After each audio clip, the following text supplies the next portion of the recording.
पूर्वीचे दिवस तुम्हाला आठवत आहे, जेव्हा आपण लहानपणी शाळेत येत होतो तर अशा प्रकारे येतो बघा. हे दप्तर, यामध्ये वह्या पुस्तकं होते. हा, आपली फाटलेली पॅन्ट होती, हे बघा टिकळ लावलेली. हा, फाटलेली पॅन्ट घालून येत होतो.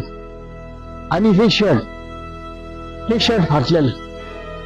असं आपण गरीब परिस्थितीत आपण शाळेत येत होतो. आपल्याला खायला काय नव्हतं, पायात चप्पल नव्हती, कपडे नीट नव्हते, आपले फाटलेले कपडे ठिकाण लावून आपण येत होतो. असे आपण सर्व विभागातून या शाळेत येत होतो. तर तुम्हाला मी जुनी आठवण सांगत आहे. तुम्हाला माहिती, शाळेची सुट्टी झाली, आपण 4 मित्र एकत्र येऊन एक पेरू घेत होतो. पैसे कुणाकडे नव्हते, मग एक तुकडा आपण आपल्या मित्रांना देत होतो.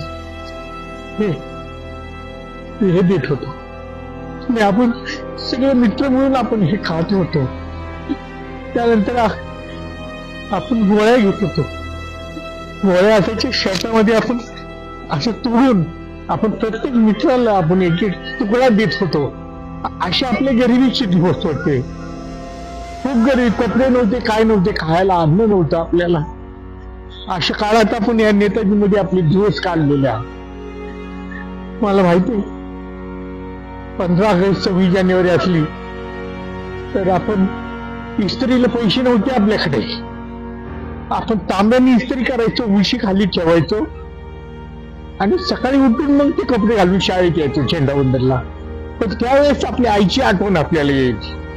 आपली आई सकाळी उठून आपल्या लेकरांसाठी गुळाचा चहा बनवत होती आणि तेच आणि बटर असं ठेवून आपण लेकरं सगळे खात होतो, सगळे विद्यार्थी खात होतो आणि आपण चालत शाळेत येत होतो.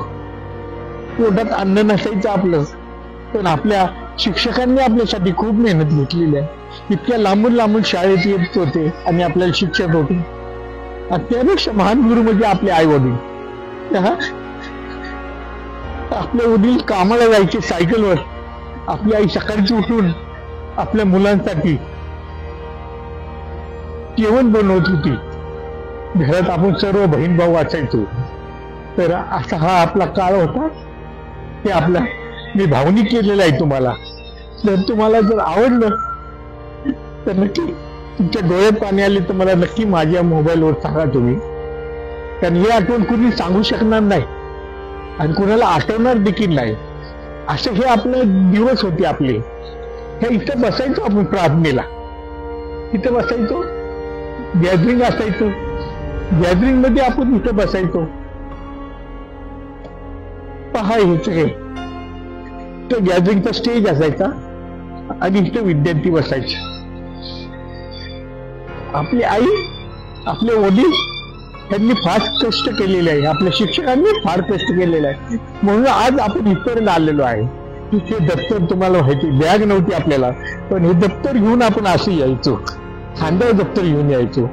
त्यामुळे माझे जे मी थोडी भावने केली त्याबद्दल मला क्षमा करा.